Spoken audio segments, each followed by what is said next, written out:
Sometimes in the crypto markets, you'll come across a project that seems to have everything going for it. Strong team, strong tech, deep pockets, and an investor pool with even deeper ones. However, despite all these juicy ingredients, the market does not have an appetite for what the project is cooking up. There are many of these baffling examples. However, one of the most illuminating for me has to be Algorand, a project which I covered first almost a year ago. So, what's going on with Algo, and is there still hope? I'm Guy, your crypto guy, and in this video, that's exactly what I'll be finding out. I'll be taking a look at the tech, team, use cases, and adoption potential, if any. I'll then also analyze the price potential of Algo and see if there is light at the end of the blockchain. So, don't go anywhere.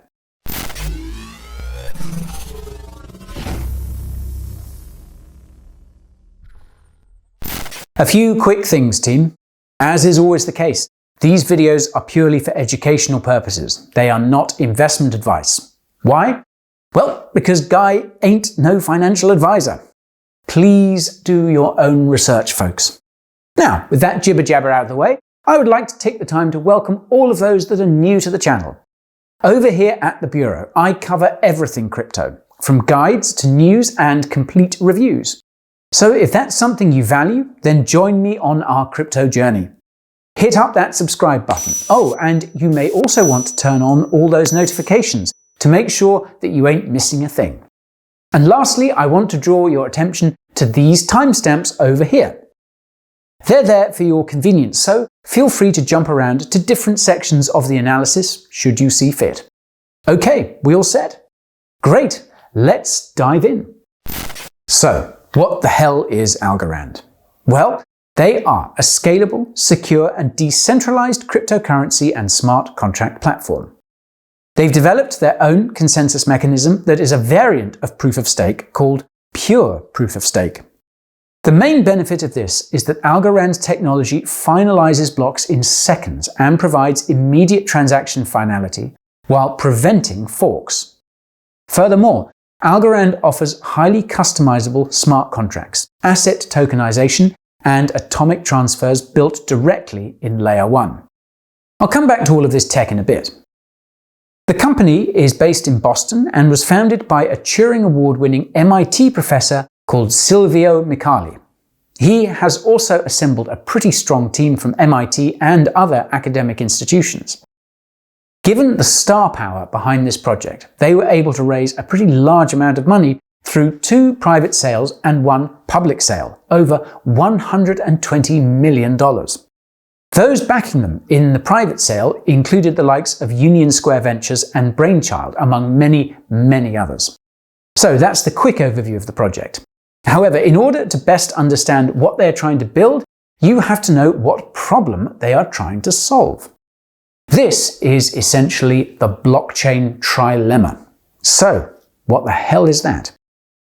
Well, when it comes to blockchain technology, there are 3 ideal qualities that we're all in search of. These are: decentralized. Control of the network should be appropriately distributed so that there are no points of centralized control. Secure. Blockchains have to be resistant to attacks and must be censorship resistant too. And scalable. They should be able to grow in size and capacity without impacting on the underlying efficiency. Now, these are all great targets in themselves, but the only problem is that they're highly related and intertwined. You cannot easily scale while at the same time increasing decentralization. You cannot scale in a decentralized way without impacting on the broader security of the network in some way or other. So, you're left with this problem where you cannot scale in a decentralized and secure manner, the Blockchain Trilemma. This is something that so many other projects have encountered, not least of which the most popular smart contract blockchain of all, Ethereum. So, why do we have this trilemma? Well, it comes down to the nature of current consensus mechanisms. Allow me to explain. When it comes to blockchain consensus, there are a number of different options. However, 2 of the primary ones are proof of stake and proof of work. Now, most of you are no doubt familiar with good old proof of work. It's the consensus mechanism that's used by the likes of Bitcoin, Ethereum, and a number of other protocols. However, as we've come to realize, the trilemma is quite acute when it comes to proof-of-work systems. There is a lot of centralization where most of the hashing power is controlled by large mining farms. They're also not the most secure, as there are a number of blockchains that have been attacked through double spend attacks. The most recent of these is Ethereum Classic, for example. They're also not very scalable. Of course, you need look no further than Ethereum here. Transaction times are slow as hell, and those gas fees sometimes have me screaming at the sky. This is perhaps one of the primary reasons why everyone is so excited about Ethereum 2.0 and the transition towards proof of stake. However, despite being more favorable than proof of work, there are challenges with proof of stake as well. So, let's take a look at delegated proof of stake, for example, or DPoS. Under this mechanism, the community will empower a number of users, the delegates, to choose the next block. This is a mechanism that is used by blockchains such as EOS, etc. Now, the only problem is that this does create concerns around centralization. There are a fixed number of delegates, and these delegates can be viewed as having centralized control. In a DPoS blockchain, the delegates may own a tiny fraction of the total money in the system, yet the whole blockchain is secure if and only if the majority of delegates are honest. Now, even if we were to assume that all of these nodes were honest, these nodes can easily be identified and attacked. They can run denial of service attacks that stop consensus and hence bring down the blockchain itself. Another variant of the proof of stake system is, of course, bonded proof of stake. This is your more typical model, where the users will bond tokens at stake in order to vote on blocks. The thinking goes that they will never vote against their own interests, as they could lose that stake. The only problem with this is that it allows a well-heeled adversary to overtake the network. There are many occasions where an attacker could get more value from bringing down a network than they could lose with money bonded in stake. So, quite clearly, the current methods of consensus mean that it's hard to scale a blockchain in a secure and decentralized way. And that is exactly why Algorand has developed its secure proof-of-stake mechanism. So, let's slide into that now, shall we? The Algorand Consensus mechanism is called pure proof-of-stake, and it operates on this simple principle. It makes cheating by a minority of the money impossible, and cheating by the majority stupid. So, what do I mean by that? Well, unlike with other bonded proof-of-stake mechanisms that rely on punishing bad actors with the funds staked, they've developed a mechanism so that those with small stakes cannot cheat. Moreover, those that have a large stake in the network won't cheat, as it will completely devalue their holdings and make no economic sense. So basically, as long as 2/3 of the majority are honest, the protocol will work just fine.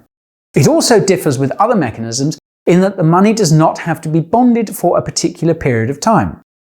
Money is always in users' wallets, ready to be spent and used in other ways on the network. On Algorand, blocks are constructed into two phases through lotteries known as cryptographic sortition. And if that sounds like mumbo-jumbo to you, don't worry. It's basically just a mechanism where consensus on blocks is established through two stages: a proposal stage and a voting round. Who does what in the ecosystem is completely random and hence impossible to manipulate. Still with me so far? By the way, I have linked to the docs below if you want to do a bit more reading. But what this basically means for the ecosystem is that you have fast finality. For example, Algorand smart contracts operate at over 1,000 transactions per second, which is considerably higher than a number of other smart contract blockchains. Moreover, the random nature of the sortition that I mentioned above means that it is immediately decentralized. And given that there's no way for adversaries to know who is voting on the next block, it's also secure. Okay, so the underlying blockchain layer of Algorand is able to attack that scalability problem. I now want to move on to the next most important component of the tech stack, and that is their smart contract functionality. This is particularly relevant given their recent DeFi pivot. Last year, Algorand released Algorand 2.0, which was a much-needed update to its protocol. This would see the introduction of 3 key features. These include the following: the Algorand standard assets, the Algorand atomic transfer, and the smart contracts. If you want to read about those first 2, then I encourage you to look at the docs. The one that I'm most interested in covering now is that concerning those stateful smart contracts. Algorand's smart contracts are integrated into Algorand's Layer 1, which means that they inherit the same speed, scale, finality, and security as the Algorand platform itself. Moreover, they are cost-effective and error-free. In order to get a sense of just how compelling their smart contracts are, I'd like to direct you to this handy guide over here. As you can see, there are a number of benefits that come with the Algorand smart contracts. They're energy efficient, fast, have immediate transaction finality, are easy to develop on, they support Java, JavaScript, Python, Go, and of course, they're cheap to send on. The applications for smart contracts like this in the DeFi space are immense. I want to direct your attention to their post on smart contracts in DeFi. It takes you through all these use cases, including escrow, synthetics, stablecoins, credit, exchanges, margin trading, etc., etc. The list goes on. So there are clearly a lot of use cases for these smart contracts in DeFi. And it's also not completely theoretical. There have been a number of projects that have started developing on Algorand. I also mentioned stablecoin applications there. Well, it was recently announced that Coinbase's USDC would be migrating over to Algorand. The main reason for this was, of course, the high fees and transaction bloat on the Ethereum network. In fact, even back in June of this year, the Center Consortium announced their intention of diversifying away from the Ethereum blockchain. It's pretty telling that Algorand was one of the first blockchains that they decided to move on to. So, all around, it seems that Algorand has the cutting-edge tech most investors and developers consider when scouting for opportunities. And this does not even factor in the star power behind the project. As mentioned, the founder of Algorand is an MIT cryptography professor called Silvio Micali. To say that he's accomplished in the field of cryptography is an understatement. He's won 3 different international academic awards for his work. He's one hell of a brainy chap. Oh, and here's a fun fact. Those zero-knowledge proofs that you often hear about? Those were first conceived back in the day by Silvio and 2 other professors. Pretty crazy, right? Of course, Silvio is only one component of the team. I encourage you to take a look at their team page and see some of the other names and credentials that are behind this project. And this is just their human capital. They have a lot of financial capital behind them as well. As mentioned, they managed to raise over $120 million in a number of token sales. And heck, they even completed a separate fundraise for their own venture capital arm. This was originally called ALGO Capital and was recently renamed to Borderless Capital. They raised over $200 million in order to invest in those projects that are building on the Algorand blockchain. If that does not spur development activity, I don't know what will. Okay, so I've been talking a lot about the benefits of Algorand and how great the tech, team, and use cases all are. However, this all brings us to a very important question. Why is the token still underperforming? Well, I think this has to come down to its tokenomics. So let's take a look at those now, shall we? As mentioned, the native token on the Algorand blockchain is their ALGO token. This is a utility token, and there are 2 main functions that I can see. Firstly, it can be used in order to stake and earn those ecosystem rewards. And secondly, it can be used in order to pay for transaction fees and dApp computations. There were a total of 10 billion tokens that were minted in the Genesis block. Now, while that may seem like a lot, the circulating supply is only about 1 billion. And right here, you can see the token release schedule. Now, something that you should note about this is the fact that there are still token sales ongoing. As they state, they've set a sales target of 150 million algos for this year. However, with a 1 billion circulating supply, that implies protocol inflation of close to 15%, which is pretty damn high. And these are just the token sale components.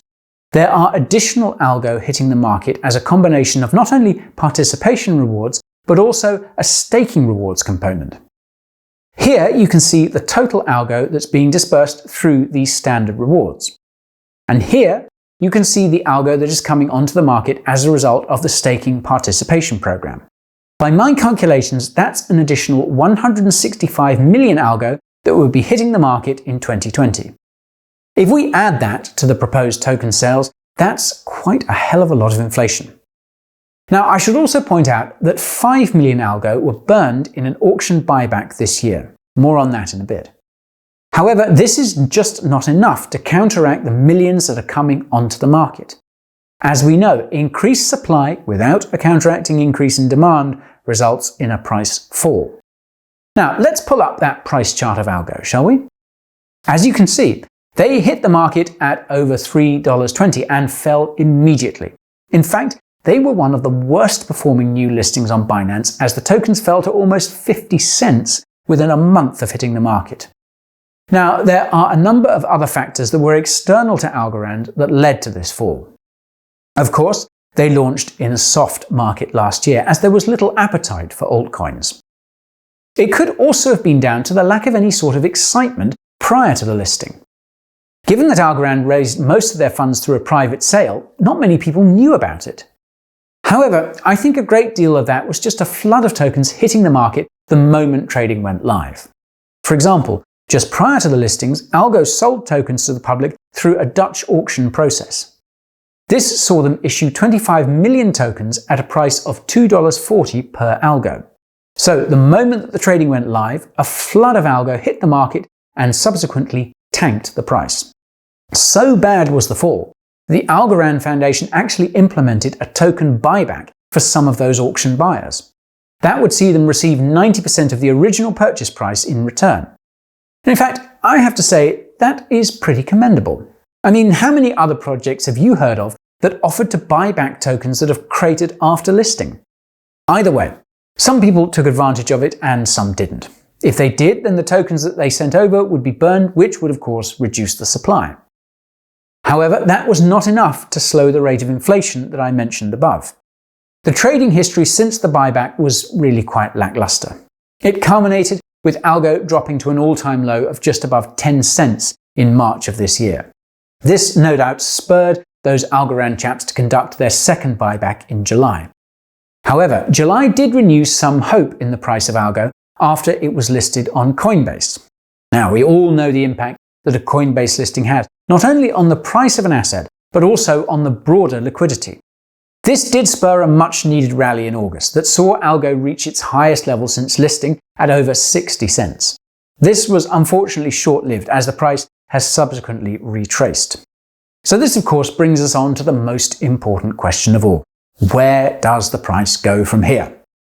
Well, it's a tricky question. Despite how impressive Algorand is from a tech and team perspective, the current tokenomics are still quite challenging. Yes, there is a max supply that cannot be increased. However, this is quite high, and inflation is currently only impacted by what is coming onto the circulating supply. The algo hitting the market through the combination of those two reward programs is likely to still be a bit of a drag. There's something else that you have to factor in here too. Because there is no bond that is required to be put up for a period in order to stake, there are no counteracting supply-side mechanisms restricting circulating supply. This is something that bonded proof-of-stake mechanisms require, which does bring down those supply numbers. The final question then has to come down to that utility demand. Is there likely to be a lot of demand from the protocol to use Algo for dApps or transactions? Well, given the benefits of the tech that I've taken you through, I do happen to think so. Algorand is trying to expand the use case of its blockchain to the burgeoning DeFi space. There is no doubt a need for a protocol with fast finality and low transaction fees. Indeed, the move by Coinbase with their USDC stablecoin is testament to that. Oh, and did you know that a country is actually building its own digital currency on the Algorand blockchain? Yep, the Marshall Islands are issuing their own sovereign SOV that will be built on Algorand. So that could be another strong utility demand-side factor right there. Moreover, it's pretty clear that Algorand is focused on growing their ecosystem. Let's not forget about those $200 million in funds that they have to invest in projects that are built on Algorand. However, the real question is whether the eventual demand that's created can outstrip all that supply that's currently hitting the market. At current levels, it doesn't seem so, but if demand does drastically pick up and more DeFi projects build on or migrate to Algo, then it could be a different story. It's time to start wrapping things up. So, what do I really think of Algorand? Well, one can't deny that their tech stack is impressive. Through their unique and ingenious pure proof-of-stake consensus mechanism, they are much closer than other projects to attacking that blockchain trilemma. We all know that scaling is one of the most important things on everyone's mind. It's also one of the reasons why I cannot wait for the launch of Ethereum 2.0. Perhaps this really could be that scaling holy grail that everyone is talking about. However, delays to the launch of the beacon chain mean that people are in search of the best alternatives. Given the recent launch of Algorand's stateful smart contracts, the applications that can be built on the network are immense. As we've seen, there is potential for DeFi projects that are looking for a more scalable alternative to build on. Moreover, I have to go out on a limb here and say that the team behind Algorand project are some of the most accomplished that I have seen. Not only do they have the academic star power, but they also have hundreds of millions of dollars of capital backing the project. Despite all this though, things have not fared so well for the ALGO tokens. As I've pointed out, there are a number of supply-side pressures that are keeping the price down. As we approach that supply cap, these emissions are likely to continue. The only thing that can counter these supply-side pressures is an equal or greater demand from users building and transacting on the Algorand network. At current levels of network use, it does not appear as if this demand-side driver is strong enough. However, that may be about to change with their recent expansion into the field of DeFi. They're also dedicated to support projects building on Algorand and have a lot of coin in the kitty to do that. So it will be interesting to see how things play out in the next couple of months. It's no doubt a project that I will be keeping a very close eye on. And that's all, folks, my review and overview of Algorand. Now, of course, no video is complete without some much needed feedback from you people. So, what are your views on Algorand? And was this a fair analysis? Fire your questions into the comments below. Oh yes, and while you're down there, you may want to check out my personal deals page. It's exclusively for the viewers of this channel and includes some of the best promos and deals in the crypto space. I also have a $2,500 trading competition which is running hot. So yeah, check that out.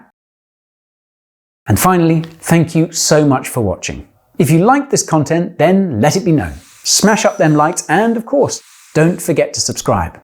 I have a hot pipeline of content that is just waiting to ship.